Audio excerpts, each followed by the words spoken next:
Hello, and welcome to another episode of Sama and Kouhai. I am Schultzie-Sama. And I am Kouhai-Sensei. How are you? I am fine this wonderful Evening? afternoon. Daytime? Morning? Did you call me Marty? Marty? I'm not Marty Who's Marty? McFly. Oh. I think that guy went back to the future. Are you sure? Because to be honest, from what I understand... I tried to follow the timeline, but I got all confused. From what I understand about time travel, it's a bunch of nonsense. Okay, so what are we doing today? Well, in this episode and installment of Sama and Kouhai, oh, right. we're actually going to revisit the spring 2019 anime season and do our picks in several categories. Okay, so it's almost like a best of spring season anime 2019. Yeah. Okay. And we're going to highlight some categories that actually helped make or break animes that we feel contributes to what an anime makes an anime good, and also what it makes it watchable and continuable. There's a lot of different aspects to it, so these are kind of our categories and our picks, and we wanted to be able to share them with you guys. All right, so let's jump right in, huh? Yeah, absolutely. So first category we got is Best Girl. Best Girl.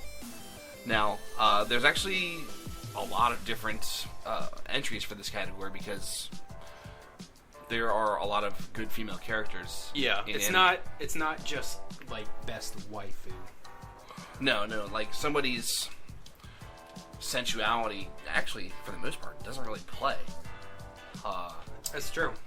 They pretty much just got to be a good person. Yeah, it's the quality of character. Yeah, and it chooses it for us. Okay, so I'm gonna go through the list of what we have, and then we'll whittle it down from there. How's that sound? So yeah, you want to just list off the categories that we're going with first? Sure. Yeah. Okay. All right. So the next category is Best Boy. Okay. And so after Best Boy, we're going to be doing a Best Antagonist and Protagonist categories. Yep. And then after that, we have Best Drama, Best Comedy, Best Action, Best Romance. We're going to be doing the Best Score, which is like the in-show music, and then Best Opening and Closing themes as well. And after that is Best Animation and Best Character Design. And we're going to discuss Best Overall. Yep, so those are their categories. So if you want to kick it off with... Best Girl? Best Girl. Alright, so the best girls that we have are Raphtalia. From Rise of the Shield Hero. Yep. Mikasa. From Attack on Titan. Nezuko. From Demon Slayer. Cicely. From Magician's Grandson. Fumino, Uruka, and Asumi. All from We Never Learn. Toru. From Fruits Basket. Mayu. From What Are You Doing Here, Teacher? And Senko. From The Helpful Fox, Senko-san. Yep. So, let's see. Let's talk about Raphtalia. Yeah, so she's actually a pretty helpful character. Her origin was she was a child in the slave markets and was bought by a very jaded character who could not find anyone to be loyal to him, so he went in search of a slave. As it worked out, he did keep her as a slave and kept the slave spell on her, but she, over the time, because the series is ended, I do want to kind of give a little bit more detail, even though it might be a spoiler. She kind of grew to respect him as a man and respect his decisions and decide to want to be at his side, even after she got the opportunity to have that slave spell curse listed. She respected what he wanted to do so much that she wanted to do anything she could to be a part of his retinue and be around him. Yeah, so she is very instrumental in the main character's development. That's for sure. Absolutely. And it's all because of her character. Right. Nah, he didn't really start to change until after she made the decision to continue to want to be with him. Right. So. Right. Yeah. And it was very important to develop that story, basically. Yeah, absolutely. Like a lot of the story development hinges on her decisions as a character. Yeah, and she's got a very pleasant demeanor. Like, she's very nice. Mm-hmm. There are times where she does get jealous, and it's pretty adorable. Yeah, there are, and there's going to be a little bit of in-group bickering between her and her other character, the other main female character in the show. Yeah. But that's generally just over like who gets Naofumi's attention. Yeah. So, she's definitely going to stay in this category. Oh yeah, absolutely. So she's going to stay. So Nezuko from Demon Slayer is the next girl on the list. Oh, Mikasa. I kind of want to. Yeah, that's fine. So let's stay in order. So Mikasa from Attack on Titan has always been dedicated to Eren. Yeah, but she's got a very one-dimensional character. That's true. They really haven't developed her much, aside from Eren good, everybody else bad. Yeah, really, her whole character is basically, is someone going to mess with Eren? Okay, I'm going to kill them. That's basically it. True. But other than that, she really doesn't have much else to her. So I think not a lot of depth. Yeah. So I'm probably going to cross her off. I would have to say yeah, even though I like her, it's just there's not much to her to be able to retain a title. Yeah. So next we have Nezuko from Demon Slayer, which is Tanjiro's sister. Yeah. Essentially, she gets turned into a demon, and he actually winds up carrying her around in a box and then a backpack and then a box on his adventures. She does have a bit in her mouth made of bamboo and wraps, but she does what she can using her powers to help him and protect him. Yeah. She doesn't have a speaking role. No. But she's pretty B.A. Baracus. What? She's pretty badass. Okay. Yeah. However, I haven't explored the character enough. They've got some flashbacks from that they reveal as the show goes on to give a little bit more of her personality from back when she was more human and less demon. That makes me think she was a good girl. But it's not enough. There's not enough either. Because she doesn't talk, you don't get. It's going to take a lot longer to see her full character. Yeah. So she may need to continue and may reoccur in this category later on. But so far, there's not much depth to the character. Yeah. So I'm going to cross her off. Okay. And who do we have next? Cicely from Wise Man's Grandchild. Okay. So she's very good. She is a nice girl. Very nice. Very. But I don't really see the depth of what she's done to make me retain her on the list as far as being a standout person. This probably doesn't keep her on the list, but there was an episode where she was healing people, and she was trying to heal this one guy who was basically dying. Like, he was going to die, and she couldn't do anything. Like, her last ditch effort was to basically take off the magical clothes that she had that had a recovery, like a strong recovery magic thing on it, and put it on him. So she's willing to strip herself naked in order to save this dying guy. And then the main character comes in and stops her from doing that, and he says, "I'll save him." And then she got really upset because she had to rely on the main character in order to save this guy that she really wanted to save because she wasn't strong enough. And that basically is her character throughout the whole series. Yeah, I don't really see any growth or any kind of like exceptional behavior out of that. Sure. But I mean, the fact that she's willing to get naked, I mean, there's a plus there.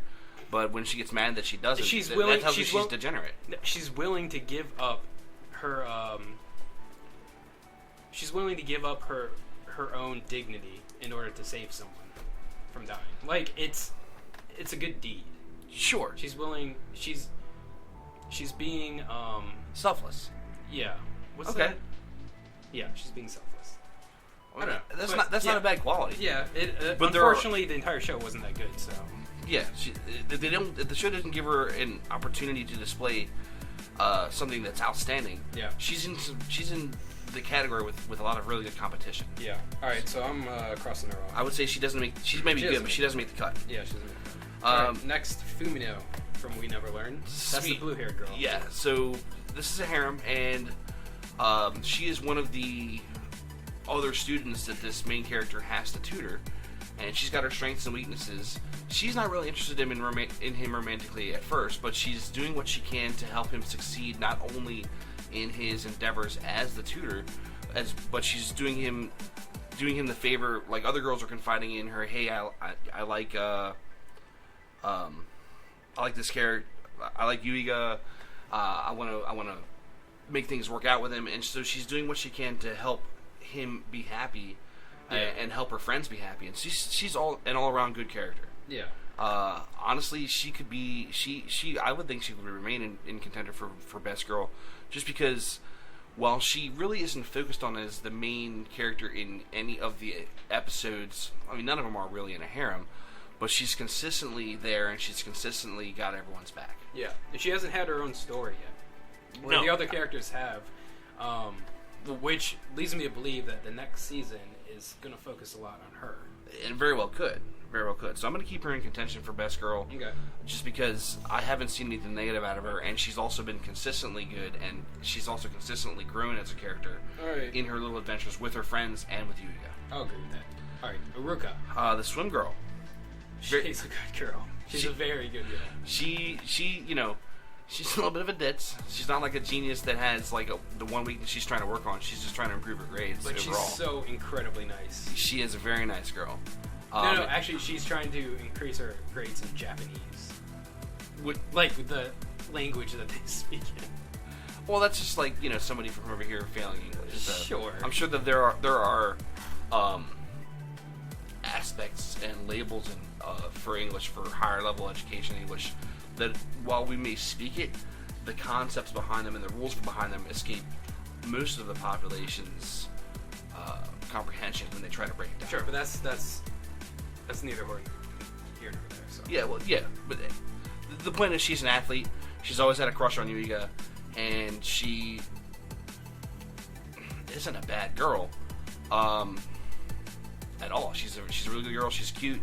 You can see where she's coming from. You can see what her goal is as far as what her plans are with Yuiga. As far as like she's a good girl in that she delays her plans for romance with Yuiga so that he can concentrate on studying and teaching this tutoring group, because she knows he wants to succeed in life and get into a good school. Honestly, overall, a really good girl too. Yeah, she is. So I kind of like her, and I kind of want to keep her on the list as well. All right, Asumi from We Never Learn. Yeah, I like her character a lot. That's probably a personal preference. Yeah, but I like her character. She's very tsundere. Oh yeah. Yeah. Yeah. Oh yeah. And I can get with the people liking tsundere. She's not just tsundere though. Like she's also, there are also times where she, I guess, she makes it seem like she's confessing her feelings to him, and then after she sees his reaction, takes it back and laughs. Yeah. Which could be a defense mechanism. True. But yeah. I can see how that's pretty much her character. Like, she really isn't. I think she's a side girl. She isn't really a nice person. No. Per se. But, yeah, we can kind of cross her off. It's worth talking about her. It is a very interesting character, and they actually go into her story a little bit with her father and his medical business that he wants to start and make succeed. Yeah. And she does have her nice aspects. Yeah, but she just ropes in the main character to do the stuff for her. So, like, it's... She's a user. Yeah. Yeah. Next we have Toru from Fruits Basket, right? Yeah. So... Yeah, we do. This girl... I actually feel for this girl. She's like a sunbeam shining through the clouds, right? Yeah. Like, the cup's half full type of person. Yeah. She's like... Well, she could be like, oh, the cup's got a drop of water, but at least I had that drop of water. Yeah. She's trying to find the silver lining in every situation. Yep. And she's she has such a positive outlook, it's hard to ignore. But the problem with her is... She has no inner strength, and she has no inner sense of self-worth. Anything that goes wrong, she basically blames herself, thinking that is something that she did. Not only does she blame herself, but she also accepts the blames that others push on her. Yeah, just without questioning it. Yeah. So I think she's actually not that bright. And she's surrounded herself with just some piece of crap characters. Yeah, they're real. Like, the stars have aligned and the fates have spoken. You must be the beacon of light in this group of people. Yeah. Now, she does have some good normally school friends. Like the one girl that looks like a delinquent but is actually very honorable. Oh yeah, they pretty much protect her because of the way she acts. True. And like, I don't want to say that every character that she surrounds herself with is a stinking pile of filth bad person. Most of the male characters are. And the fact that she puts up with this pile of crap male characters is one of the things that keeps her out of contention. Yeah, you know? It really does. So I mean, honestly, good girl, but where it counts as far as like moral strength, not good enough. She doesn't have it. Yeah. Mayu, from Why the Hell Are You Here, Sensei? So this is the Saint. This is the short teacher who. The teacher Saint. It's the second female character arc, and she actually falls for the underclassman, the Kouhai, who had a heck of a growth spurt and looks like a delinquent. And has the body and physique of a man. Yeah. So, but she's super nice. Yeah, super nice. That's about it, though. Yeah, that's about it. I mean, what do you expect from 3 episodes that actually focus in on her and her love story? Yeah. While she is a good girl, I think they didn't explore her enough for me to keep her on the list as far as best girl. Yeah. She's a good girl, but I don't know. She's definitely no Senko-san. No. Senko, dude. Senko-san from the Helpful Fox Senko-san. Senko-san is I guess technically she's not a girl. Yeah. Well, I guess she is a girl, but she's more of like a 800-year-old fox god. Yeah. So Senko-san, she decides she's going to take care of this overworked and overburdened young man living in Japan who is really getting depressed and black-pilled about life. Yeah. We come to find out later on that she's been watching over his line because of an interaction she had with his ancestor. Yeah, for like 800 years. Yeah. Well, watching over him for 800 years. Well, that's how old she is. She's 800. I don't know how long ago that ancestor lived. I don't think they ever mentioned it. No, that's true. But still, she's an 800-year-old deal. It's been a long time. Mm-hmm. But the way that she goes about helping and how wholesome she is and how positive she is in the light of not just his depression. She doesn't let him stay depressed. She makes an effort to lift the spirits of not only the character that she's pampering, but also me. I feel happy when I'm watching the Helpful Fox Senko-san. Yeah, and the fact that she wants to pamper him, and that's what makes her happy, is pampering him. Oh yeah, I mean, there's a little bit of chauvinism that appeals to me as far as like, yeah, I would love to have somebody whose goal in life was just to make me happy and pamper me and stuff like that. But you also have to look at the other aspect of it too, is that it's not really something that she's like in enslavement to do, and it's not what he expects. Right. She wants to do this. That's what her goal is and her desire is. And but again, the reason that she wants to do this is because she was given the same thing by his ancestor a long time ago. Oh yeah. And he never let her pamper him at all. So she's seeing this as returning the favor. Yeah, and I can't bump that or knock that. I think that honestly she stays on the list because of how good and pure her intentions are. Yeah. Yeah. She's very nice. Yeah. Incredibly nice. Yeah, definitely. Alright, so our narrowing it down from best girls we've done it down to Raphtalia, Fumino, Uraka, and Senko from Rise of the Shield Hero, We Never Learn, for the middle two, and then the last one from the Helpful Fox, Senko-san. Yep.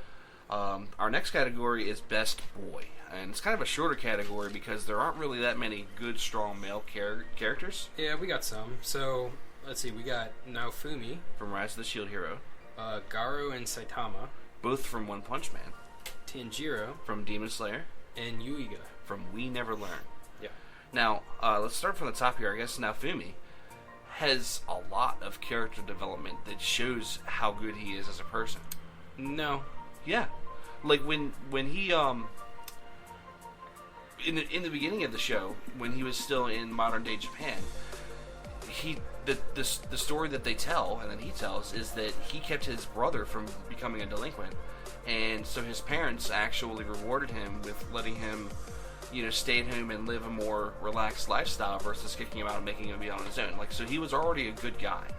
And I think that the jading and bitterness that he has is really more focused on how he was treated and unfairly mistreated once he got to this kingdom. Sure, but it took him an incredibly long time to get over that. Like, it took him to the point where the Philia Queen basically threatened his life and the life of his friends in order to make up with the other heroes. All she wanted was them to just get past their differences and to work together. And he should have done that a long time before. Like, since they stopped... Wait, was it they stopped the king? No, that was after. Anyways, but he should have done that a long time before. He should have made up with them a long time before getting threatened to do it. I mean, that's kind of your opinion, and in each and every interaction that he's had with them, you know, they've continually reinforced their behavior by talking down to him and insulting him and not believing him when he tried to tell the truth and participating in plots that were actively harming him and what he tried to do, you know. But they didn't know better. All of this was a misunderstanding. I mean, the thing is, at what point does we don't know any better become an excuse? I mean, eventually during the show, I mean, it's over now. We can plot it. They did come around. But if he was a good person, he would have kept trying.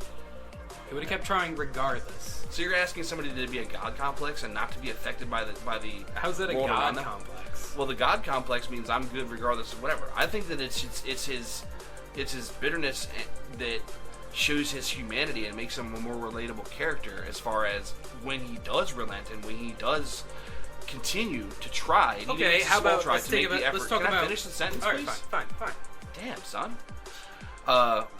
Like when he does try and he gets shot down, then he reverts back to the bitterness. But like it's instead of it being like a god class character where he's constantly doing nothing wrong, I think it's his humanity that shows in that I can understand his bitter reaction. I can understand why he's jaded to the extent that he is. And also, he's also a good guy because eventually, he has to like break down the plot that was against him and expose that to the other three heroes. But he still makes the effort. He still tries, and then at that point, yeah, he starts to try to make amends with them. Okay, let's talk about Raftelli then. Okay. Throughout the entire series, she's tried to show him, or to have him work with other people. Mm-hmm. She wanted him to work with other people. Okay. She didn't want him to do anything that would risk his life, like using the curse, which he did multiple times. Oh, yeah. And she had to go in, regardless of her own well-being, she went in and stopped him. And he still did it. Like, he's doing things that he did things that still put his team at risk. And he still did it because he thought it was the only quote-unquote good thing to do. And he wasn't thinking about anyone else. Well, we're never the villain in our own minds, bro. But that's what I'm saying. If he doesn't learn from this stuff, besides the very end, if he doesn't learn until he gets to a critical breaking point for all of those, like, that could be anyone then. Like, literally, well, that's what makes him relatable. Now, I'm not saying he should stay on the list, but I think that, you know, the character is very complex and like, he goes through experiences and reacts in a way that makes him very livable, very relatable. Sure, he's not best. I don't think he's going to be the best boy. Okay, I agree that he's relatable, but he's not a best boy. Sure. All right. Let's move on to the next character. We have Garo, right? And Saitama. They're going to put them both as like the one character, or can we talk about them separately? Okay. They're different characters. Yeah, I know they're different. And they have different motivations. But they're both going into the trash bin. But okay. They're both going into the trash bin. Garo? I mean, again, we're all the hero of our own story, and he's kind of like the hero hunter in My Hero Academia, in that he feels for the monsters. The monsters just want to do what monsters do. That's their nature. And again, I think you're confusing a relatable character to an actual good person. Sure, but it's worth talking about the depth of this character because he's, like, in his own mind, he's not being a villain. He's not going out to destroy things just for the sake of destruction. This probably belongs in Best Antagonist. He's also there. Yeah, I know. Alright, so he's crossed off. Sure. Saitama, he's also crossed off because he belongs in Best Protagonist. Sure. But I mean, he's also one of those genuinely good characters that you're talking about. I haven't seen him say anything negative about anybody. Even when he's discovered people's secrets, like his friend that he plays video games with. You know, he decides to keep the secret. He spends time with them. And he tries to draw them out and draw the best out from people. And every time he has an interaction with a hero or a villain, he actually tries to give them good life advice. Unfortunately, this season didn't focus on him much. No, that's true. Although when his appearances were there, he was a good guy. But no, he hasn't gone as far as to do much more look like as some other characters. Alright, next is Tanjiro from Demon Slayer.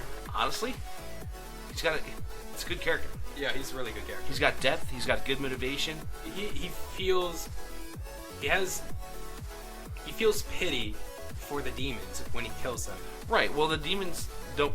All the demons that he starts off, that he interacts with, they don't start off life as demons. They start off as people who, in their mind, they've been slighted, and then they turn into demons or they accept power. That's how Japanese demons are made. Yeah. Okay. But he connects with them with their humanity, and that's great. He gets them to actually, in the end, if you can imagine their final thoughts with what they're saying, you know, to imagine that they shouldn't have been demons, and then that they finally, at last, got someone to understand them and where they're coming from. He's actually putting them at rest. Yeah, is what's happening. Versus just defeating them and killing them. Yeah. You know, so I feel that that's a very good approach. Yeah. You know, like even though they're defeated, even though they're turning to dust, you know, they appear to have a moment where their hearts are touched. I mean, it's almost like they're not just getting destroyed; they're also receiving like a reforming cleanse. Yeah. So. And then his motivation isn't really to avenge his family's death. His motivation is to help his sister. Yeah, so he's not he's not on a quest to destroy. Yeah, he's looking to help his only remaining family member. Yeah, so definitely a good character. Yep. Gonna stay in the best boy category. Yuiga, We Never Learn. Also a really good in-depth character. He is pretty good, but talking about Tanjiro, I don't think he's as good. I don't know, but before we're gonna cross Yugo off, let's not lie to the listener here or each other.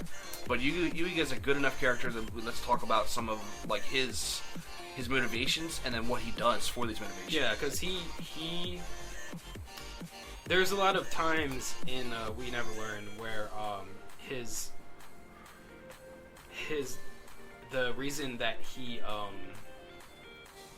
helps these other kids study, the other girls study, and helps tutor them and everything, and a lot of people question why he's doing it if they keep failing so often, and his reasoning is not for anything selfish. I mean, it kind of is a little bit because he wants his reward. But he doesn't say that. What he does say is that he wants them to be happy. Right. He actually wants to respect their goals and respect their desires. And if they're willing to put the effort in, he's willing to put the effort in with them. Yeah, which is good. It's admirable. Very good. So there's this average kid. He's got average grades. It's already explained that he's not like God's gift to school or anything like that, or like an honor roll student. Yeah. You know, but he's gotten there through hard work, through study, through putting the time and the effort in, and he's developed his own method for study, which works for him well enough to get good enough grades, but also that it was even though there's been other attempts beforehand by teachers to tutor these other students, that it was recognized enough to pull him and say, like, okay, you're a good studier. Mm-hmm. We want you to help these two students get into the colleges that they want to, even though they're crap at whatever the specialties they're trying. Yeah. So he didn't. In return, we're going to get you to this recommendation for this advanced school that you want to go to, so you can better your life. and that's fine. Like I think that there should be a reward for good behavior. Well, that's not... So, the reason that he's doing that, he basically wants his education to be free, because, you know, he comes from a single-parent home in a rundown shack where he's the oldest of, like, 5 brothers and sisters. Yeah.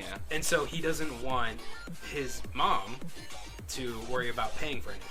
Well, there's that, and he also wants his family to have a better life, which he says. So even though he gets the reward of going to a more advanced school, it's not really something that he's doing for his own personal gain. It's for his his motivation for his gain is to take care of his family. Yeah.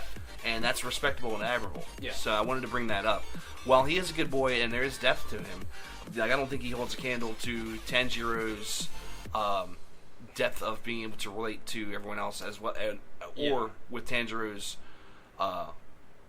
He's not going through the same barriers. He's not fighting as hard as Tanjiro has to fight in order to make his goals succeed. Yeah, and also Tanjiro has a way more, a larger plethora, I guess, of the sides that you see of him. Right, because he's interacts with so many more different characters. Yeah. So yeah. All right. Yuga's good boy, but not best boy. All right, so we got Tanjiro for best boy, and that's it. Yeah, I mean that's. I mean, seems good. I can't argue with that. Next category, best antagonist. Garo. Yep.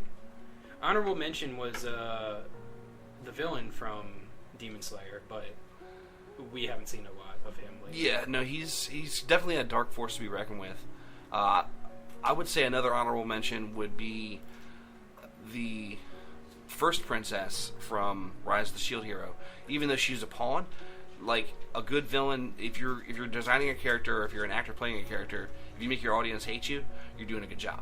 Right. So I think that was a well-written villain, even though she wasn't the overarching villain behind everything. She was still somebody who I actively hated and still hate to this day. Right, but like I said, she was a character that was specifically there to drive the plot. She was basically a rock in the road that you had to move. I mean, no, don't get me wrong, but I did want to bring her up just because of the influence that she had on the series and on the main character's attitude. Yeah, like for example, the enemy. Spoilers if anyone, but the bad guy in Demon Slayer, he is actually the one that killed Tanjiro's family and turned his sister. So, because his blood is the only blood that can. Right. No, he is the overarching villain. He is the main antagonist, and then Garo. The reason that we have Garo as the best antagonist because you see a lot about his life and why he's doing what he's doing. Right. And it makes him very relatable. And it makes a lot of sense to what he's doing. And also the way that he's growing is almost like we're watching the show about him. I think that you could almost call Garo the main character of One Punch Man Season 2. Yeah, even though he is definitely the antagonist. Sure. I mean, he's a villain. You're not supposed to really want him to win. And I don't really want him to win, but I see his point about things. Yeah.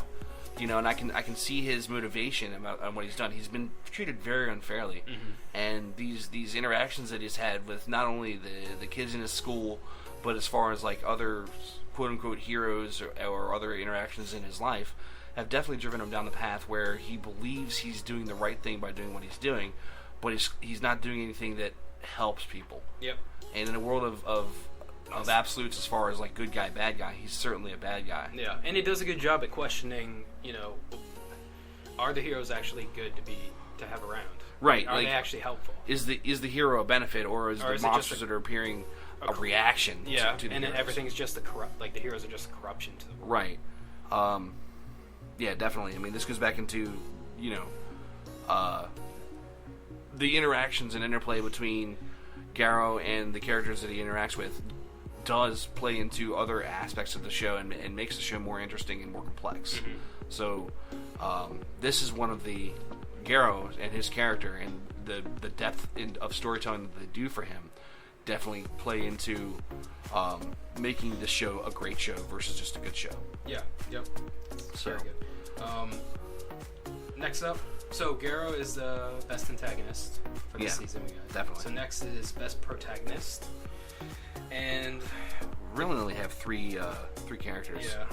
I mean, it's Naofumi from Shield Hero, Saitama from One Punch Man, and Tanjiro from Demon Slayer. Yeah. So Naofumi from Shield Hero, he is the good guy. As as we just talked about, he's not like the Golden God or anything. He's a human. He's got his shadows and he's more complex than just your simple inner demons. Yeah, and he's not quite like he's not a good guy. I would say he's just a regular dude that's been thrust into a situation. Yeah, and it's turned him, for most of the series, it's made him very selfish. I would definitely agree with that. But this isn't the best guy, the best boy category. This is the best hero category. You can have a fireman who goes into a house and saves like some children, and he could be a drunk, right? But he's still a hero for that situation. But I would then argue that it's not just that situation where he needs to be a hero; it needs to be all the time. So that's an argument for Saitama. The reason he should probably be the winner is because no matter what anyone says about him, he has his thing. He is the hero that we deserve, not the hero we need. Yes. Yeah. No. See, good hero. No, he's the hero we need, not the hero we deserve. No, we just. I don't know. Don't think so little of yourself. You deserve the best. Anyways, but yeah, like his thinking is, I guess, pure, but it's very simple-minded, right? And it's also very duty-bound. Yeah. He can't. He can't walk away from what he's doing without giving up his own life. Yeah, and he doesn't care about ranking up as a hero. All he cares about is helping people and being what it means to be a hero. That's true. I mean, that part of his motivation is fairly pure. Yeah. Even though in a lot of his personal interactions, he's bitter and jaded, and it's kind of an a-hole sometimes. Yeah. But then you get into situations or scenes where, like, the one guy that he fights at the end of the martial arts competition, he ends up beating, and the guy's kind of like a jerk to him, basically, the whole time. And he ends up leaving, and then the big demon comes, and we're still talking about Naofumi. Where you? I was talking about Saitama. No. I didn't know that we finished the conversation about Naofumi. Oh, okay. Hey, so I guess we're done talking about Naofumi now. Let's go into Saitama from One Punch Man. Well, I brought up Saitama, saying that everything I said was about Saitama. Well, then disregard all of everything that I said about him being an a-hole sometimes. Because Saitama is kind of one of those gilded people as far as his interactions being nothing but positive. Yeah. Like when, for example, when the guy starts screaming for help, his legs are broken. Yeah. And Saitama comes in and he's like, "Why'd you come back?" Well, I heard you calling for help, and I came. Yep. And like, if there are any scenes that give you frisson, those are the scenes. Like when the good thing about the writing on the show is they dragged it out. Like they broke this guy's spirit, they broke this guy's body, they broke his, and he started off as a very prideful guy. Yeah. They certainly broke him down.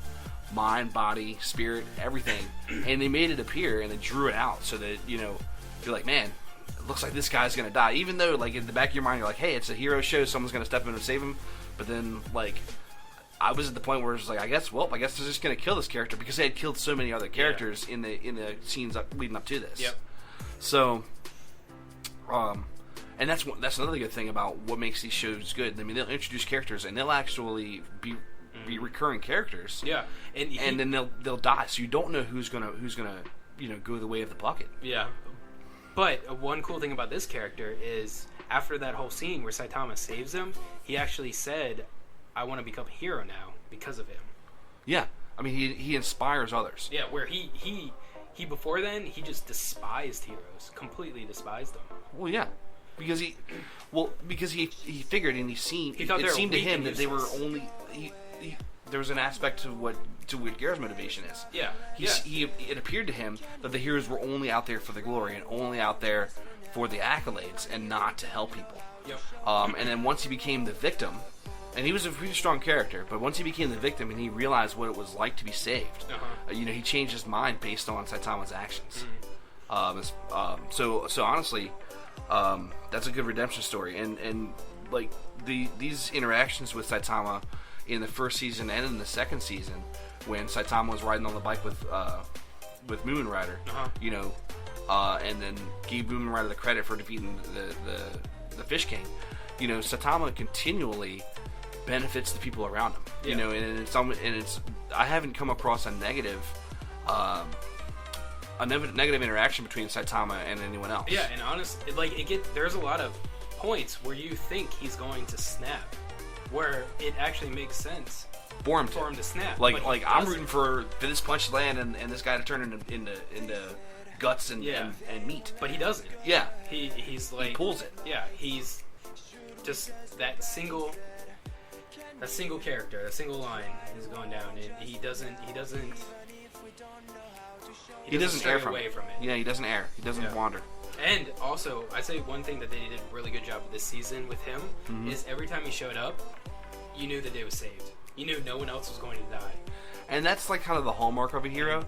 Now, back on like heroes versus villains versus regular people, you know, one of the things that there's actually, I think, a drawback to the whole superhero mythos in general.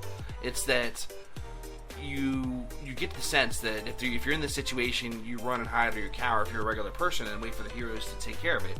And honestly, in real life, every day, you know, there are just regular people that do things to save people's lives or help other people, and those guys are the true heroes. I mean, to be honest, you know, with Saitama's interactions, with how he speaks to people, he inspires the hero in them.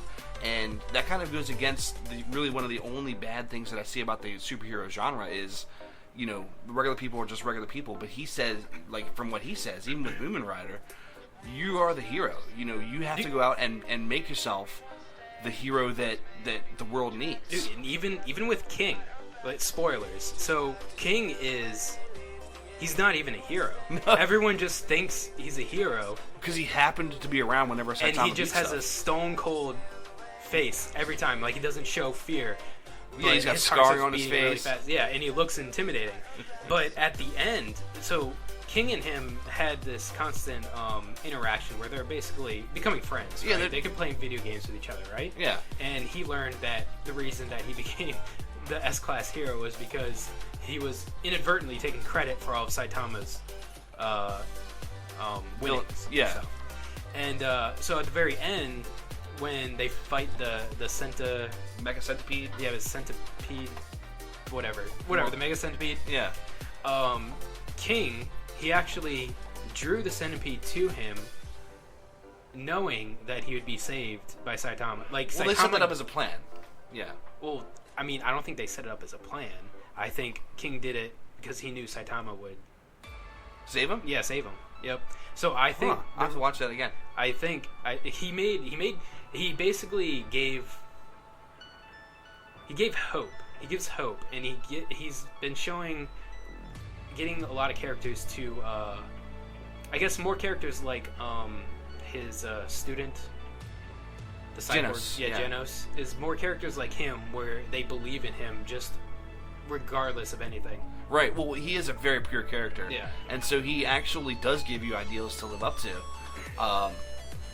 Kind of the same way that the main character in My Hero Academia does. Mm-hmm. But yeah, even if that was planned, King wouldn't have done that with anyone else, I don't think. No, well, I don't think anyone else would have been capable of it in that situation. But true, but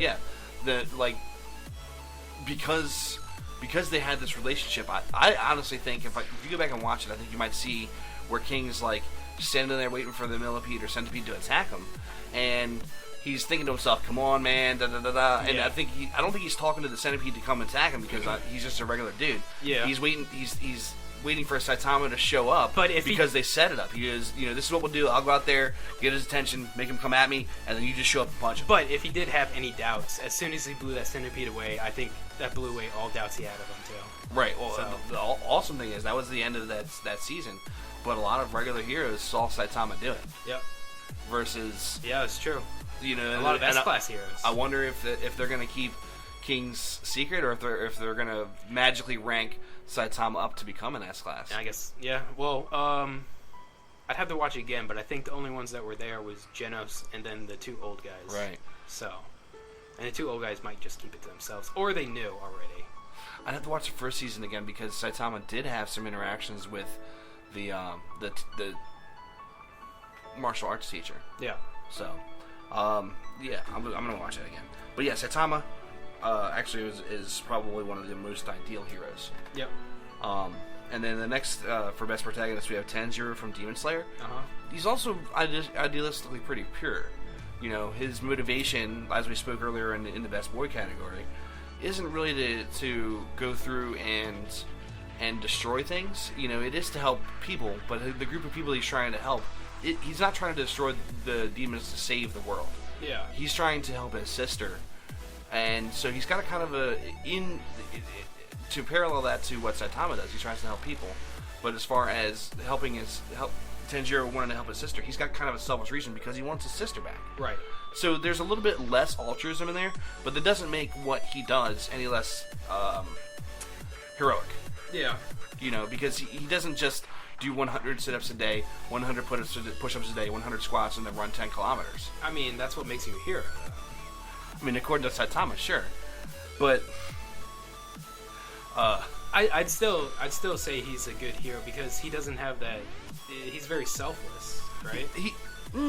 Well, I guess you could also say that about the blonde-haired guy. He is selfish at the same time. He's not doing it to be a good guy and be a help to the world. He's doing what he's doing so that he can fulfill his own personal mission. But he's also learning. So, for example, he's learning about how the demons actually had lives before then, and he's sympathizing with them. Right, like, and he's not completely.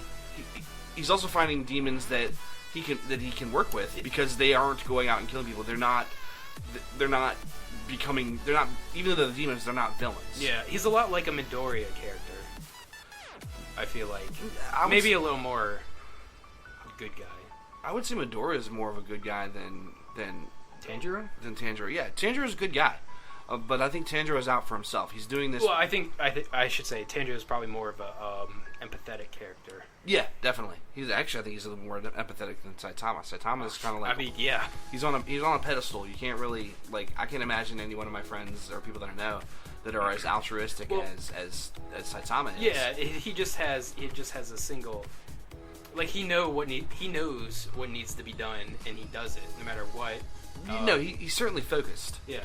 You know, and he's got a lot of admirable qualities. Let's not lie to each other.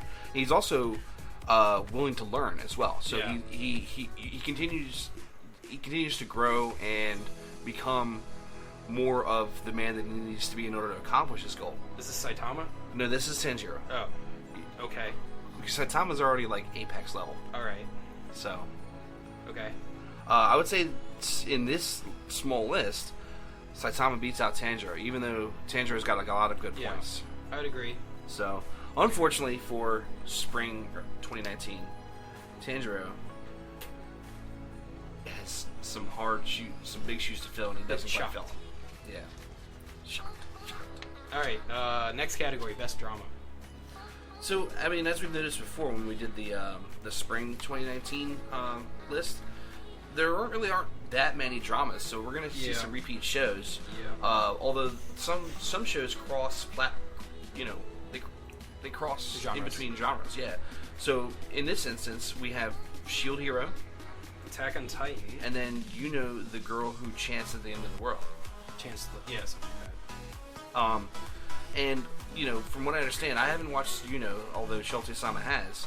I do know that Shield Hero tells a great epic story, and so does Attack on Titan. And those are kind of the marks of good dramas, isn't that they have different characters with different motivations to move themselves, through whatever world they're moving through whatever story they're moving through. I mean, at the end of the day, all these things are human stories. Yeah. Well, if we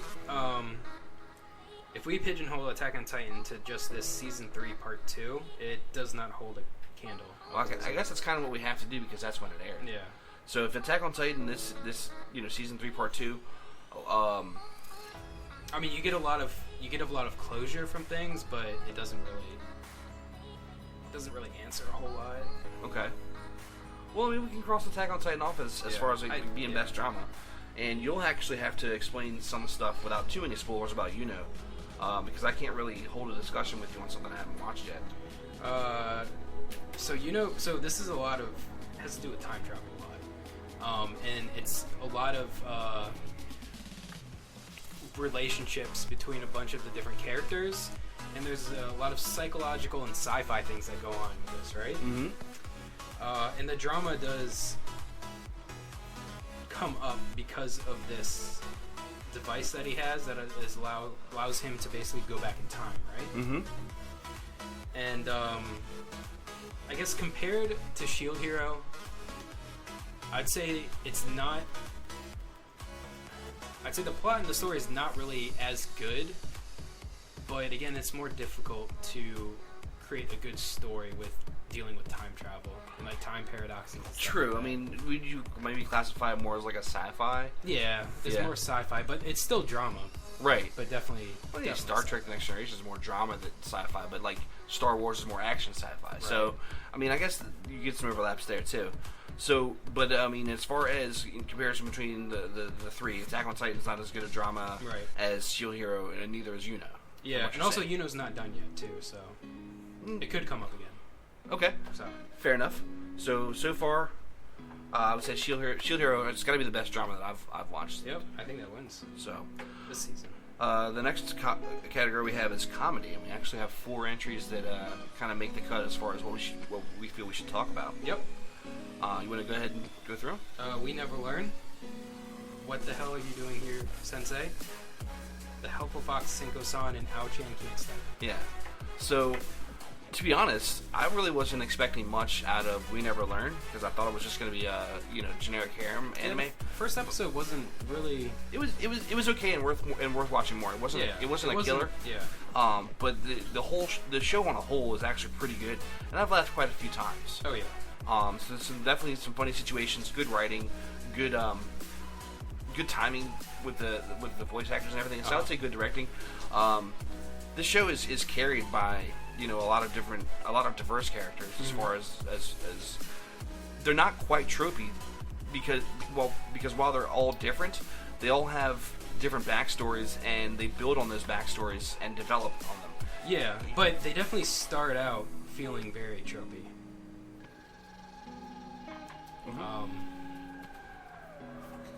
So I don't know. I still laughed. It was good. It's definitely good comedy. I would definitely classify this as one of the better comedies this season. The next show is What the Heck, Sensei? What the heck? This one, okay, so yeah, it's a comedy, but it's definitely more ecchi comedy. Sure, and it's also got some romance aspects to it as well. But the comedy really isn't so much like the writing and everything as it is the character reactions and situational comedy. Yeah, it's a lot of situational comedy. Yeah, that's for sure. So, while that is good and enjoyable, I don't think it's the best comedy on the list. Yeah, probably not. So, the next comedy on the list is The Helpful Fox, Senko-san. Yep. And there are some funny moments to it. Yeah, it wasn't really focused on that though. Like it. I don't think there was much character development either. But there were some. Most of the comedy here was like also awkward situations. So the characters didn't joke around with each other, but the awkwardness makes us laugh about things, and so I thought that was enjoyable, but it was never really funny. As a matter of fact, as a comedy, I think We've Never Learned was more funny than The Helpful Fox, Senko-san. Shiro was pretty funny. Shiro. Yeah. Yeah. There was. She is pretty funny. Yeah, there are some characters that come in, and because they're out of place as far as being in the modern world. Yeah. They definitely have some funny. Now she has a god complex.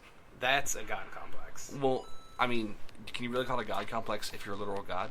True. And the last one on the list is Ao-chan Can't Study.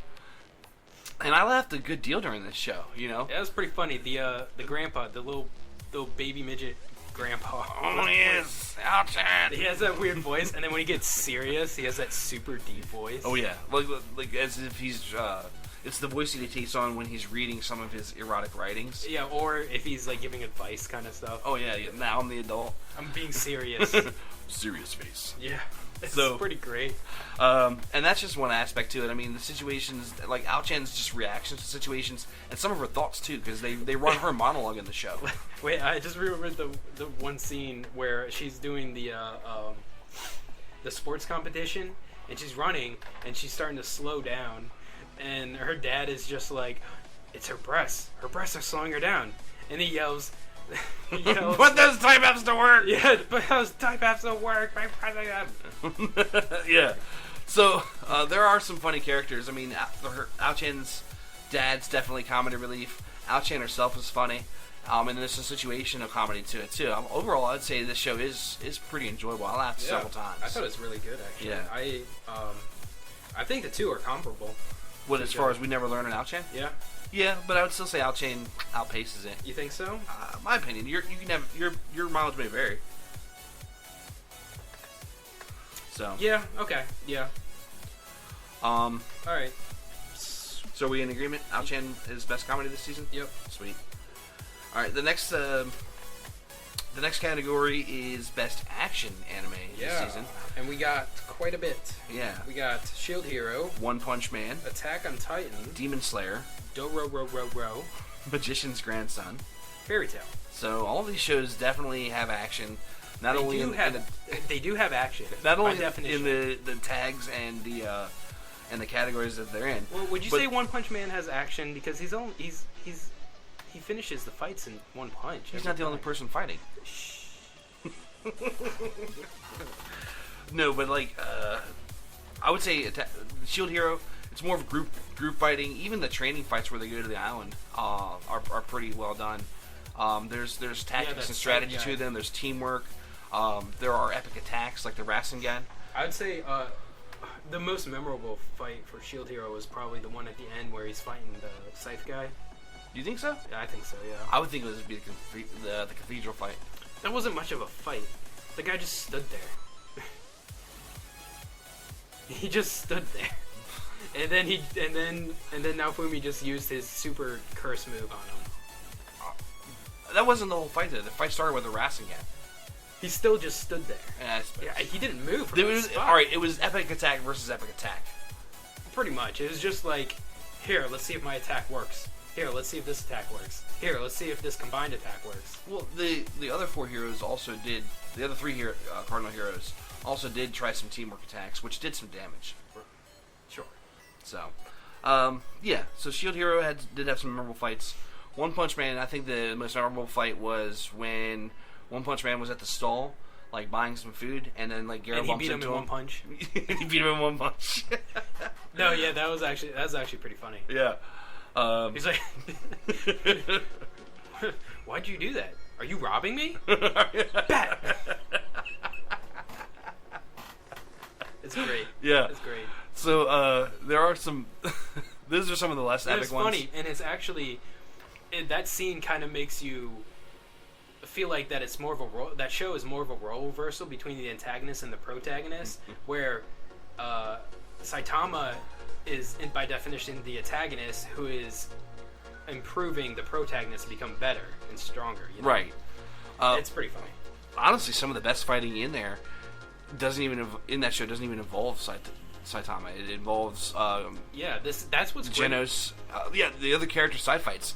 Metal Bat. Mm-hmm. Bat had a good fight. This is the one thing that makes this show fantastic. Is they have a large amount of other interesting characters, and they all have their own fight scenes. Like even the one with the Twister's sister. Yeah. When she was trying to recruit and bully Saitama and Genos. Yep. Yeah. And I think they end up fighting Supersonic or Genos and Supersonic. I didn't see any testicle-based attacks though. unlike season 1, it was not full of testicle-based attacks. But he did a series of serious sideways steps. He did. So he showed a special move. Yeah. So, One Punch Man, lots of action.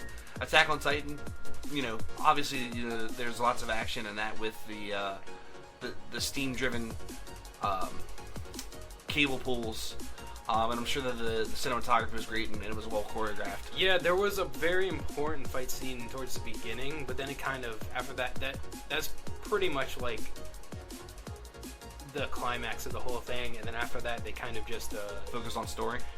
Yeah, first developing of what the aftermath and everything, and they actually get to the basement kind of thing. So it wasn't a whole lot of things going on. Right. So I'm probably cross Attack on Titan off. Demon Slayer's action, pretty good. Even the training scenes where he's trying to split the rock. Oh, and dude, then the two dead souls come to him. Yeah. And start training him and battling against him. It's the fight scene in the beginning where he fights the first demons. Yeah, he fights the first demon slayer. No, where he fights the first. The fight scene in the beginning where he fights the first demon slayer. His first fight where he actually fights a demon. When he comes to the old guy at first with the kitsune mask. Yeah. Where he hooks the demon's head against the tree. Oh yeah. Yep. This series is actually just full of really good fights. You know? And not only the choreographing is very good, the like his special abilities and a lot of the characters' special abilities, they have a different art style to them. That's true. From everything else, which is very cool, and it really adds to the effect of the fight. Right. No, I'm with you, dude. I mean, Demon Slayer's action's top notch and very well animated. Yeah. And choreographed. Yeah. The next we have Dororo. Action has always been well animated. And plenty gory, plenty rough. Yeah. So I think that one stays. Mm-hmm. Magician's Grandson. I don't know. It's kind of just like OP does the OP thing, and the enemy's finished. Yeah, it's a lot like it's similar to One Punch Man, except not as good. Well, One Punch Man isn't the main focus of the fights. Right, but that's all the fights that they have is with him for the most part. Right. Well, then. And honestly, like the whole magic fighting, it's not really that interesting. Like compared to like fist fighting or like sword fighting things and of that mixing nature. it with magic, using just magic gets kind of bland. Sure. I mean, let's have a water attack, or let's have a wind attack, or fire attack. I get it. Like it's the. If they don't go beyond simple attacks, I mean, and that's kind of one of the issues that I'm going to raise with Shield Heroes. It's just a lot of simple attacks. Yeah. So I don't think that's real action. It's like the villain either stands there and takes or the attack, and then comes back with an attack of their own. Mm-hmm. But there really isn't much in the way of strategy, good combat for Shield Hero. Same story with Magician's Grandson. You just have OP come in and throw the OP spell out. And that's it. Cross that one off. Yeah. And Fairy Tail. Still good. How about the action? Still good. Fantastic. So I think we've narrowed it down to One Punch Man, Demon Slayer, Dororo, and Fairy Tail for best action. That's a lot of. Are we taking off Shield Hero? Yeah. Oh, okay. That's like full of magical attacks and throw the one attack at somebody to see if they survive. One Punch Man, Demon Slayer, Dororo, and Fairy Tail? Yeah. Okay. I'm glad we're on the same page. All right, next. Well, that's why I was like, hey, I'm gonna bring this up, bring this bad thing up about Shield Hero. Okay. Next category. Romance. Best romance. All right, so we never learn. Best category. Why the hell are you here, Sensei? In this best category. Helpful Fox Senko-san and Ao-chan Can't Study. Why is this a twin to the comedy? Oh, is it? Yeah. Because it's romantic comedies. Oh, wow. They're all romantic comedies. Yeah. Interesting. Here, though, I think that we're looking at a different aspect to the show. Yeah. We're going to be looking at different romances. I don't want to pick it.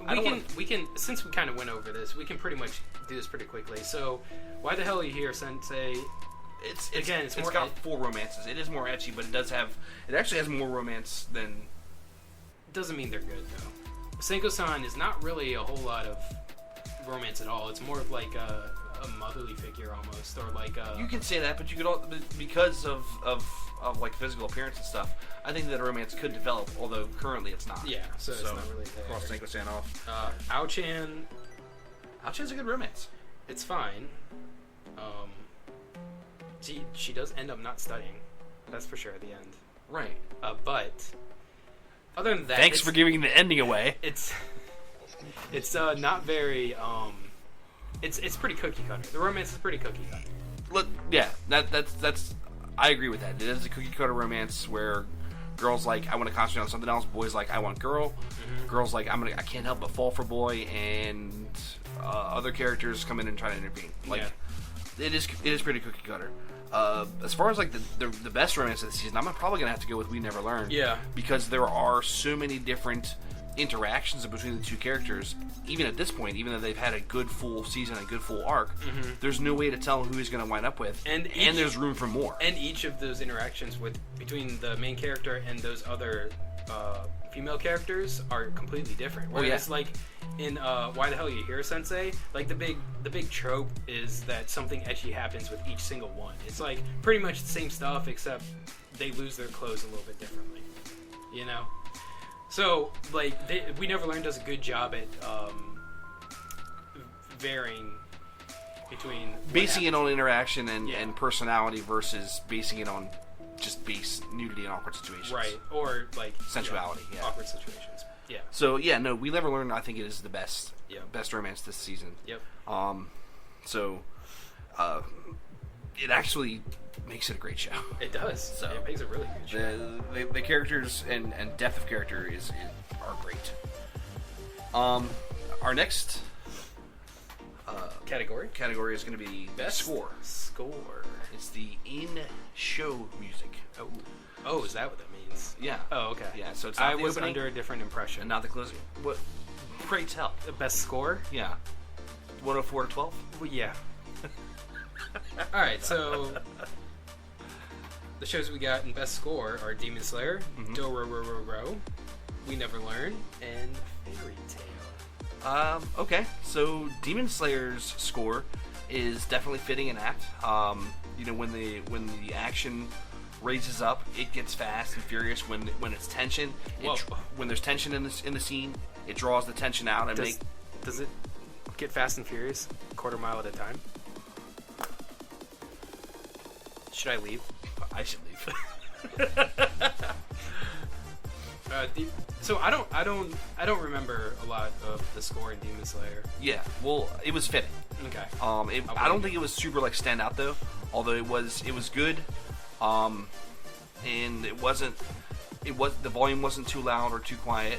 It definitely changed based on what was happening, and was well plotted out and placed. Yeah. So, Demon Slayer's score was okay. Dororo, I think, is the same as Demon Slayer. Yeah, although they use a little bit more of traditional Japanese instruments in it. Also, a decent job, like with the accompanying scene music. Oh yeah. As far as like meeting the mood, I don't know if you want to count some of the scene that happens in there as part of the score. I'd say, I mean, technically, it's not. I'd say for that one episode or two with the girl singing, that's pretty important for the story. But I think that was more of like a plot-driven type of thing. It wasn't really background music. Yeah. Fair. You think it is at first, but it's not. Well, it starts as it. Yeah. So, We Never Learn score. Really good. Actually, besides Fairy Tail, it's probably one of the few shows where I stop and I'm like, this is really good score to this series. Right. Like, I just listen to the music. I could listen to the music too. It's interesting. I mean, it's all pretty lighthearted because it is a lighthearted show. It's got a nice beat. There's no serious moments to the show, so I can't say that it changes with the show. No, but it's still really well done. Every time I hear it, I get kind of that same feeling as with Fairy Tail. Yeah. Although Fairy Tail has always had some of the best music. Yeah, and it's at this point, it's just it's almost obligatory to mention it in this category because it's iconic. You know it. Like, if you've been watching it the whole time, if you've seen all of it, you know exactly what that song is, what's going to happen. No, I'll still like just be driving in the car or at work, whatever, and some Fairy Tail music will just come to my head. It's pretty good. Yeah. So, probably going to have to go with Fairy Tail for my decision on this one. I don't want to give up We Never Learn because that is, again, one of the few that I don't forget or I actually notice. Okay. Which is pretty rare for me. Okay. So, that's pretty good. Yeah, so the two we got for best score is We Never Learn and Fairy Tail. So the next category we have is Best Opening, OP. Yep. So, We've got Let's for this. We're actually gonna bring up two aspects to it. One's gonna be the art in the opening and see how well it kind of highlights the story, as well as the actual music and see how the skill of the music, the sound of it, like the aesthetic behind it, and how well the music relates to the series. Yeah, it's going to be a combination of the song and then the opening art. It's all going to be subjective. Yeah, pretty much. Yeah. So our first one on the list is "The Rise of the Shield Hero," which is the first song called "Rise" by Mad Kid. Yeah, first opening. Yeah, opening one for the first half of the season. And second half of the season had a second opening by the same band, Mad Kid, called "Faith." Yep. And both of the songs, while they were done by the same band, had a pretty unique sound. But this group, Mad Kid, does pretty well. They start off softly, and they do beat changes. The pacing of the music starts off one way and it changes to another, and it actually grows into crescendo. Yeah. So honestly, the music's pretty well done. And then if you look at the art that they included in the opening credits for first half and second half of the season, they do a pretty good job of telling the relationship between the characters and what the characters do. Yeah, they do. Yeah, narrating basically the story within that opening. And in my opinion, I think the first opening does a better job at that, which is why I think that it outshines that. Outshines opening 2? Yeah. Yeah. I can agree with you there. And there's a lot of points within the song where a specific animation cue will pop up to go along with the beat, which really catches my attention. Yeah, I think that the first opening sequence was edited better to go with music. Yeah, so I think it did. And it also, after watching the entire first season and then watching that opening again, you could see the different parts of the season inside it, which was really cool. Yeah. Like you had the beginning, the middle, and then the end. And there's scenes from those, which was really neat. I liked it. So yeah, I think the opening one is better than opening 2. So I'd be willing to cross off opening 2. Even though it's a hard cross-off, it's because it's also still really good. Yeah. Kind of like the next series is One Punch Man Season 2 opening. And this is Saijaku no Apostle by Jam Project. Yeah. And I think this is the same group that did the Season 1 opening. Yeah, it definitely sounds like it. However, I read a story, and I don't know if this is true or not, is that when they asked the guys from Jam Project to do the opening for Season 2, the guy was like, "Can I scream One Punch again?" I don't know if it's true. It could be just internet rumor. Yeah. But honestly, again, the music was well written. It grew in series, and there was a drop like 2/3 of the way through where I actually got Frisian. You like that drop? I do like that drop. Yeah, sure. To me, I don't think it holds a candle to the first one. With the One Punch? Yeah. Yeah, but that's not in contention. Sure, but the thing. I think it's on the level with. It still has to live up to it. Shield Hero.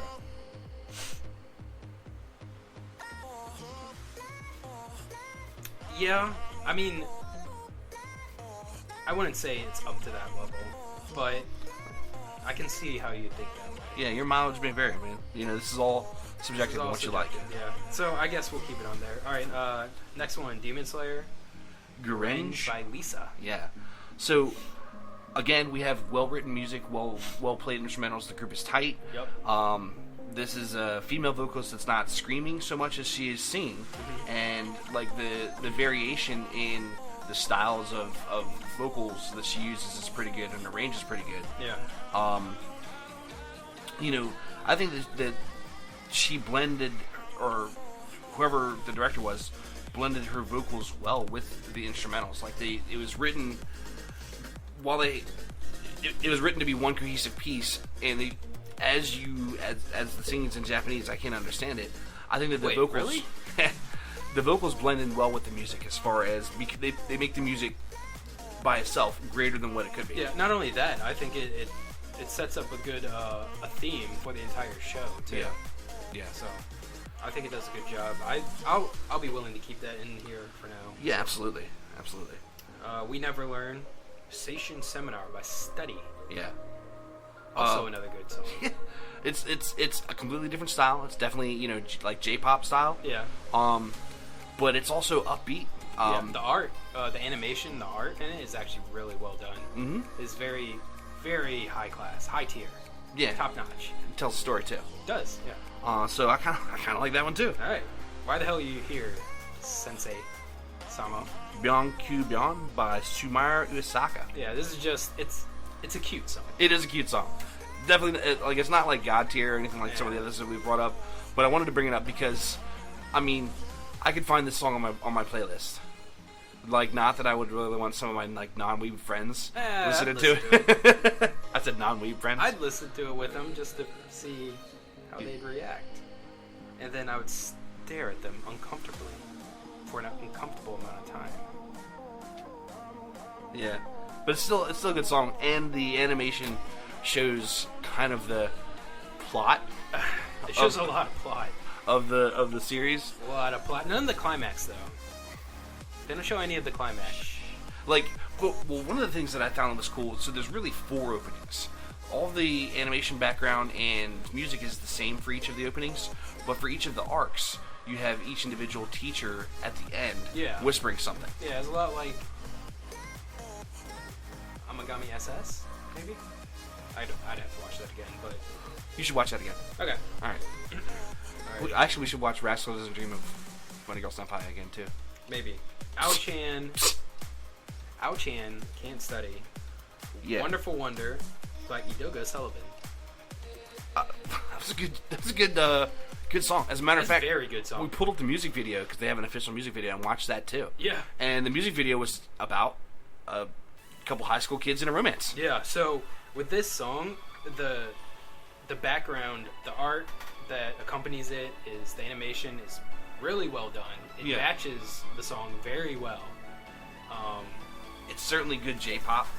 But you could also, with American lyrics and maybe an American singer, have this song be American pop too. True. You know, it was just well produced. That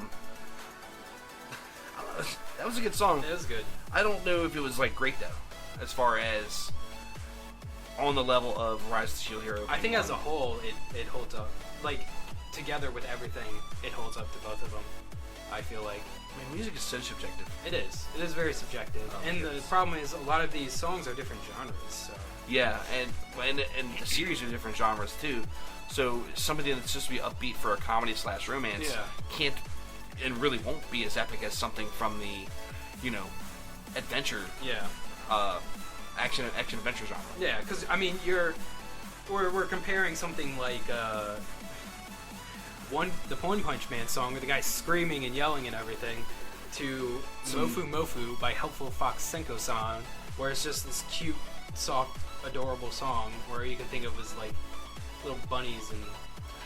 It's little rap. Now, one of the things that I thought was interesting when I was looking these up was for the lyrics for Mofu Mofu. They actually had Senko, the actresses that played Senko and Shiro, doing the little singing / rap, which I think makes it even better. Oh yeah, so. Absolutely. I mean, you get the actual characters from the show or the voice actresses to step outside of just like speaking lines. Yeah, I'm sure that they were interested and excited to do it too. Yep. Like I would think that was a whole like.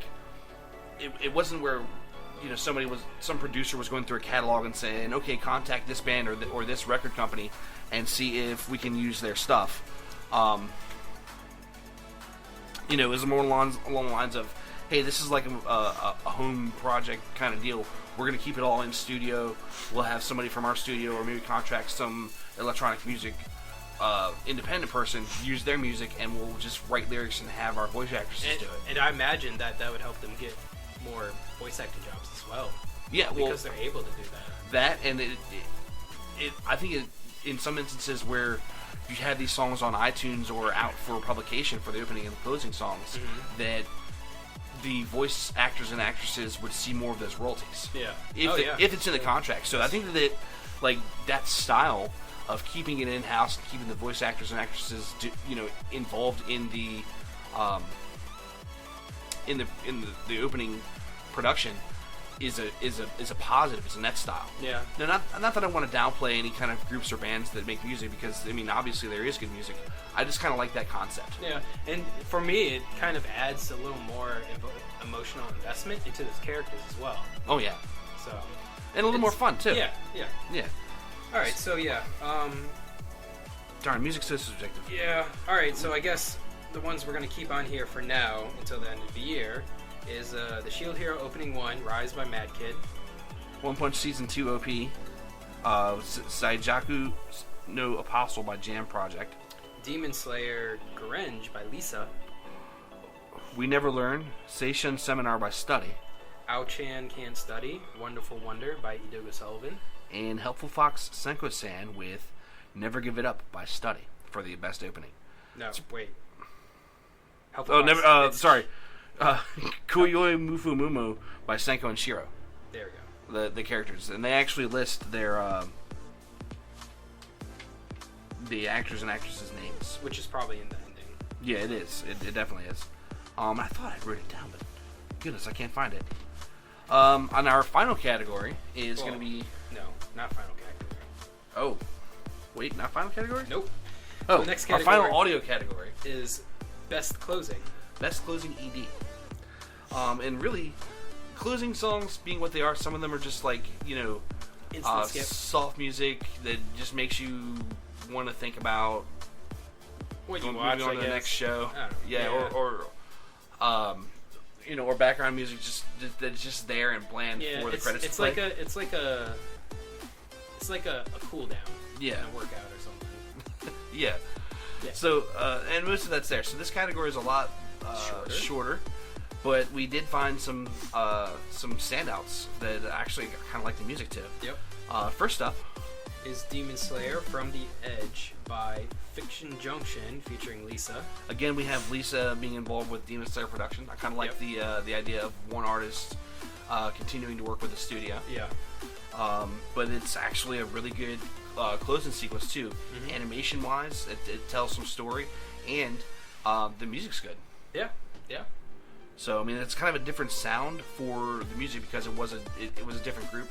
Maybe the first group was like a studio group because it was just like Lisa, and then the producers came in and said, "Okay, guitarist, you're gonna play this guitar track, etc." But this is another group that was tight and did music on their own, but they had Lisa singing. Yeah. So it was a good collab. Next one is We Never Learn, Never Give It Up by Study. Again, more of the same group working with the studio. I think this one did a better job at actually including more of the unique animation style with it. Yeah. And also the song itself is pretty interesting. It wasn't a very common type of song that you hear. No. I think I might look more into Study as a group just to kind of get my ears out and expand my horizons with some J-pop. Yeah. So, and then the last entry we have for Best Closing ED, we've got Helpful Fox Senko-san with Mufu Mufu Di Yojayo. This time, just starring Senko. Yeah. And again, it's a cute little ditty. She's rapping, and the animation just shows her like hanging around the apartment in the middle of the day, what she does while home slices at work. Yeah. Yep. So it kind of gives an idea about what her life is or might be. Yeah, it's kind of like a little background. Yeah. As far as like the animation isn't anything special, although it does depict what would happen in the show pretty good, or in that universe pretty good. But I kind of like the idea of the rap is interesting, the beat's interesting, and the sound effects. If you like Snail's House, for example, you might enjoy these opening and closing themes. Yeah. The Mufu Mufu and Koyo Mufu Momo. So I kind of like the Never Give It Up out of all three of these the most. I can't argue with you there. Although the other two are definitely good. Never Give It Up would actually I think beat them. Yeah. Okay. So we're gonna have We Never Learn, Never Give Up by Study be the winner of this best closing season. Yes. All right. Sounds good. Technically correct. Okay. Next category, best animation. So this is going to be like for, we've got a lot of different aspects to it, but we're definitely looking for quality. We're looking for, we're not looking for any kind of 2 frame or 12 frames per second. We're looking for the characters to be drawn the same no matter what angle they're at. Right. We're not looking for like eyes that are not there or eyes that are like off the face. Yeah. As well as like backgrounds, animation quality, and the attention to detail they put into those with lighting effects and things of that nature. And some of this could also be subjective, but yeah, but I mean, not as much as music. Correct. I mean, art is art no matter what, right? Right. So, I guess for best animation, we'll start with from the top, Shield Hero. Good quality production all the way around. Yeah. All the characters appeared the same. They were drawn well. The backgrounds. So I think that they actually were pretty inventive in the backgrounds. See, for example, the final fight scene where they were fighting the sea creature. Okay. So for a lot of what they did, instead of animating the backgrounds with the ships and making that expensive, they had a monocolor slain sea creature that they fought on, like the dead sea creature. So they just had to animate, the dead creature instead of a background with ships. Okay. Now they still integrated the ships into the scene, into that whole that whole fight scene. Right. But when they were doing action, they didn't have the ships in the background that they were animating, or clouds, or smoke, or fire. Mm-hmm. They were able to make it easier by just having the one color that they had to animate, and maybe some scales. So but then again, they also had wide shots of vistas, all the vistas. I love vistas. They also had wide shots that had good detail in them as well. So you had shots of the castle, shots of the town from perspective shots from on high. If you're standing on the balcony in the castle, and those were fairly well detailed. There were some lighting wasn't really as important in this show because most everything happened. They didn't pay attention to face shadows. They didn't really pay attention. There was no scenes where there was early morning fog, you had beams of light going through the trees. Everyone was drawn in the same kind of lighting, whether they were inside or outside. Yeah. So, overall, I'd say pretty well done. Mm-hmm. Although I've seen better. Yeah, they did a good job at animating the world, really showing the world. So. Yeah, I would say pretty well done, man. Mm-hmm. One Punch Man. Why don't you expand on what you liked on that? I think it's more of the character design. Yeah, so then the backgrounds, world, animation quality is good in the fight scenes. Yeah. And they are animated well and choreographed well. So the camera direction is also part of this. Yeah, but I think more of the importance comes in the character design than the actual animation. The animation, it's well done. It's good. It's everything's a solid at least 30 frames. Yeah, but it mostly focuses on the characters. Than any of the backgrounds. So honestly, I don't remember. The only thing I remember is King's Room. Some of the barn that the snot-nosed kid was hanging out in. Yeah. The playground. Yeah. Everything was background generic cityscape. Yeah.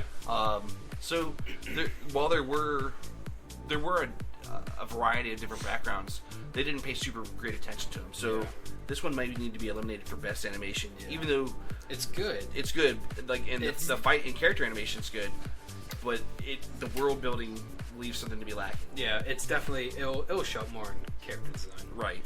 Attack on Titan season 3 part 2. Yeah. Well done animation. Mm-hmm. Still good animation. Background, foreground, lighting. Yeah. Quality. Yeah. Especially the lighting. Attack on Titan's always done a good job with lighting. Okay. Yeah. Awesome. It's still really good. Keep that. Demon Slayer.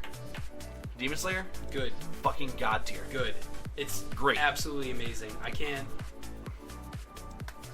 It's phenomenal. Yeah. It's phenomenal. Honestly, hands down, the best one probably in this category. Yeah. I do want to bring up Fairy Gone because of the quality of also Fairy Gone was really well done as well. Their lighting was very good, but they were focusing more on the CG aspect. Yeah, and they're making it more computer generated. I don't want to knock that. I'm not. Yeah, but it's not there yet. No, it's not. Yeah. So for best animation, I would have to say overall Demon Slayer. I'll have to agree. Good fight scenes, good character detail, good background detail, good lighting, good world building. Yep. There was nothing in there in the series. You know how in some series you'll get to see some woods and then they'll draw 12 trees and then the rest is just shaded? Yeah. When they were in the woods, they drew trees and trees and trees. Yeah. So it's definitely good to see that kind of detail. It's more immersive. Yep. I would say that I feel like I was watching a higher quality show just for the animation in Demon Slayer than I did for pretty much any other show that I watched this season. Yeah. Yep. So, I'm gonna have to eliminate everything except for Demon Slayer because I'll agree. Even though Shield Hero is good, Demon Slayer was clearly better. Yeah. Yep. So best animation we have is Demon Slayer. Yeah. All right. Next category is best character design. Shield Hero. Very, very well designed characters. Yeah, the new characters were unique, but yet they fit the aesthetic of that world. Yeah. And the monsters, same story. I mean, with monsters and with people, you're only going to be able to do so much. Mm-hmm. But they had different costumes, different clothing, and even when they traveled to different areas, like to the island, people on the island actually had a different style of dress and wear that they wore. Not quite the heroes, but the background characters than the characters that were in the capital city. Uh-huh. So, actually, I think they were pretty diverse in what they did, and they paid attention to some details that some people may not pick up on. Yeah. So for the most part, yeah. Next, One Punch Man season 2. Character design on this is very good. Yeah, and it's incredibly well done. The way they do it is unique to how other shows show this. Like, for example, Saitama's character is his animation, the way he looks and the way he's designed, like his little animation drawing, is different from when he's being serious to when he's just being just dirtling around. You know? Yeah. So like when he gets into a situation where he comes up to a monster and like punches him, they show him like all shaded and like muscular and all this stuff. And then when it comes to like just a normal scene where he's not doing anything or picking his nose, he's just like this skinny guy in like this oversized like loose outfit. suit. Yeah. It's very well done. And then all the other characters are the upgrades to Genos were well done. I mean, he starts as a cyborg and you're like, man, that's high tech. His body gets destroyed and he gets an upgrade, and you're like, man, that's high tech. And then his body gets destroyed and he gets an upgrade, and you're like, man, that's high tech. Yeah. And each iteration of Genos is an improvement. So the character design doesn't stop at Saitama. Uh-huh.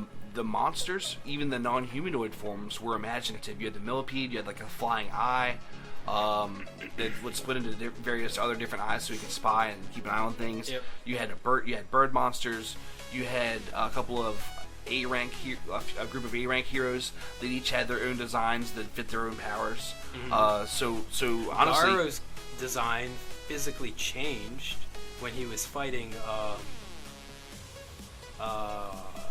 his teacher, his sensei. Yeah. Well, even the sensei's brother. They introduced that character for the season. I hadn't seen him before, but you could tell that there was like some family resemblances, and that he was a martial arts master, but he chose a different school. Yeah. So that was actually just portrayed in his design as well. His movements, his speech, like everything was well done in character design with Shield Hero. It was really good. I mean, with One Punch Man. One Punch. Next, character design, Demon Slayer, also top notch. It was fine. I mean, the main character, like the facial design for the main character reminds me of like Fairy Tail. I mean, I'd say although the faces for his family and then the faces for some of the other characters, like the old trainer, his sister, for example, that's a new and unique look. Like, you kind of having a clean look to them. Yeah. And there's more shading too, like more monocolor aspects to, the hair. You have like I don't want to say monocolor. You didn't show single strands of hair, but there was lighting effects on the hair as well. Yeah, that's true. But I remember with her hair, the way that they draw it is definitely interesting. It's almost like streamers, like those party streamers that come down. Mm-hmm. It's pretty interesting. Mm-hmm. And the monsters, I mean, you're not gonna be able to do. You may not be able to do much with like yokai who started life off as humans, but I mean, they're certainly also very imaginative. Yeah, they make them very unique. The one demon that had drums implanted into his body, uh-huh. And you could almost call his powers part of his character design too. Yeah. With how he changed the orientation of that house based on which drum he beat. Yeah. Yeah. So, honestly, I'm going to have to say, again, top-notch. It's pretty good. I think more of it... I think the rest of it outshines the character design. Everything else that goes along with it, like the action, the fight scenes, a lot of the backdrop, and then yeah, that's probably about it. But the rest of the animation. What about the main villain? When you see him in town dressed up in that like 19... That's pretty dope. It is pretty dope. He's got that fedora on and stuff. Okay, I'd say yeah, I forgot about him. Yeah, I mean that's a whole other aspect. He's got a clean look to him. That is true. And then when he murders that group in the he tried to get away from him. You know what? He did. He tried to be the good guy and get away. You know what? The boar and guy, the bald guy, the boar guy, the guy with the boar mask. Oh yeah. Takes off the mask and they think he's a girl because he has such a girl-looking face. Yeah. Yeah. That's pretty interesting. Yeah. So I mean, there's a lot of depth to this character design as well. And like, One Punch Man is good. Demon Slayer is also good. I think same tier level. Yeah. We might wind up having to keep both of these. That's true. We never learn. To be honest, there's nothing really not much you can do imaginative with school uniforms, which is for the most part. No, besides making them look like super high class. It is high class, dude. They're all well drawn. Yeah, they are well drawn. Yeah. The characters themselves are all very unique, honestly, and they build, body type, endowment. Yeah. None of them are the same at all. And it matches how they act really well too.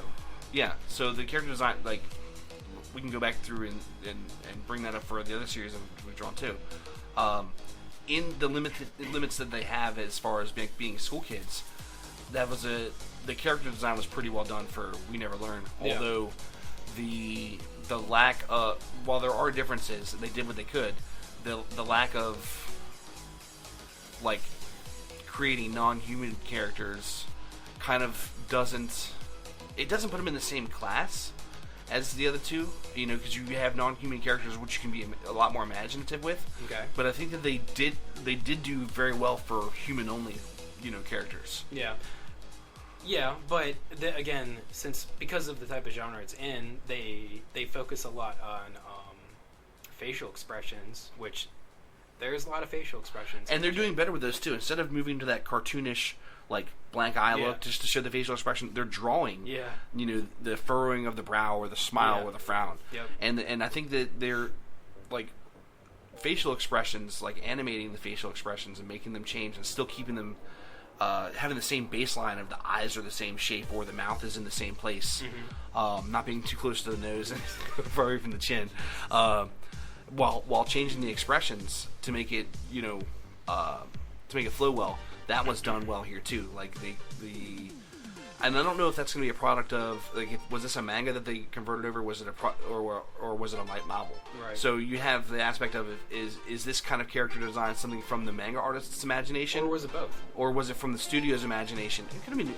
kind of both. I mean, I'm sure that the manga artist would have had a lot of contributing.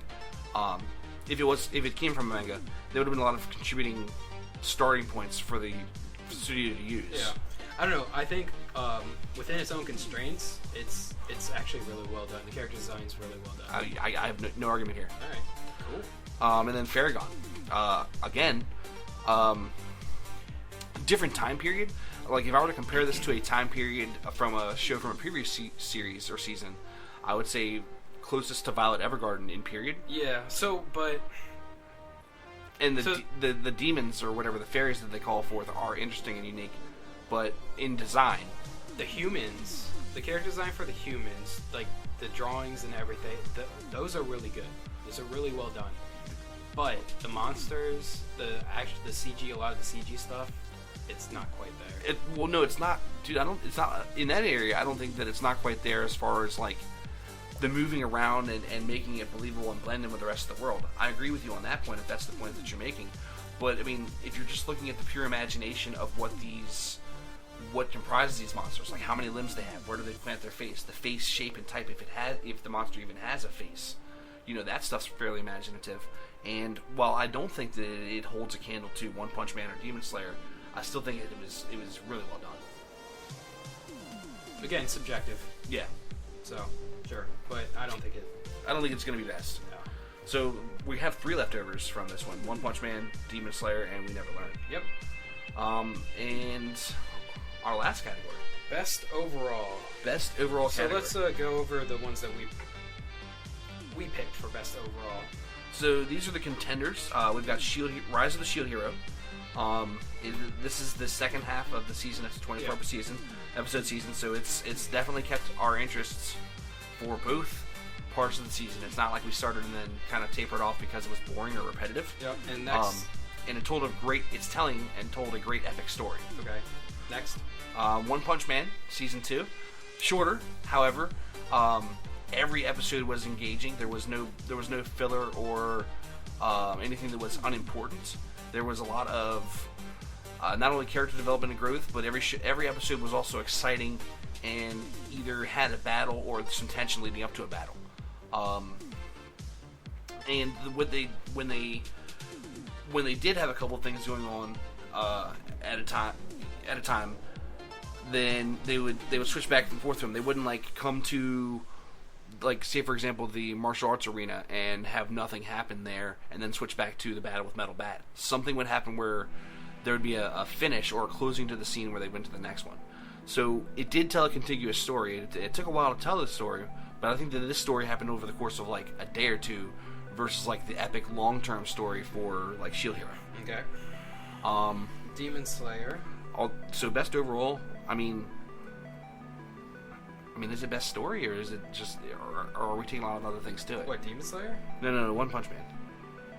You want to keep that in contention? Let's okay. go through the rest. Let's just read off the rest of them. So Demon Slayer. Yeah. So it's not done yet, so I don't think we can really put it.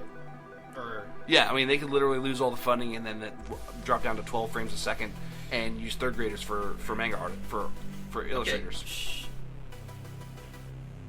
Sure, yeah, that's exactly what could happen. It doesn't have anything to do with the fact that, they didn't complete the story yet. But whatever.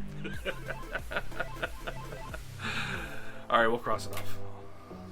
And then We Never Learn. So this one could get better. Well, it's over.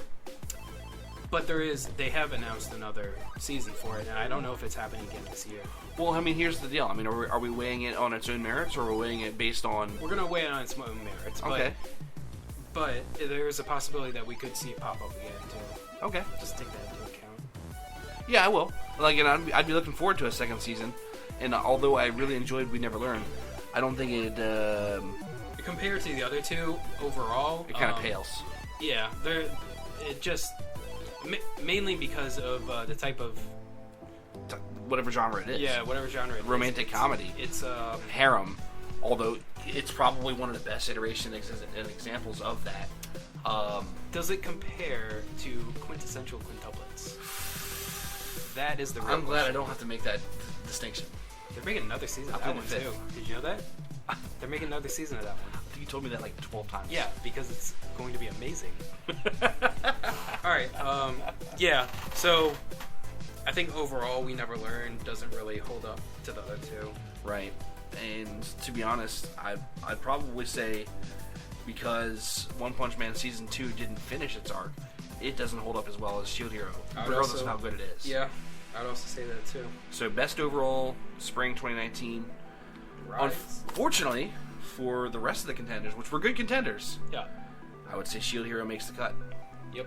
Cool. All right. Well, there we have our best of kind of awards and recognition for Spring 2019 anime. Yeah. I'm Kouhai-Sensei. And I am Schultzie-Sama. And we want to thank you for joining us again. We hope to talk to you guys later. See ya. See ya.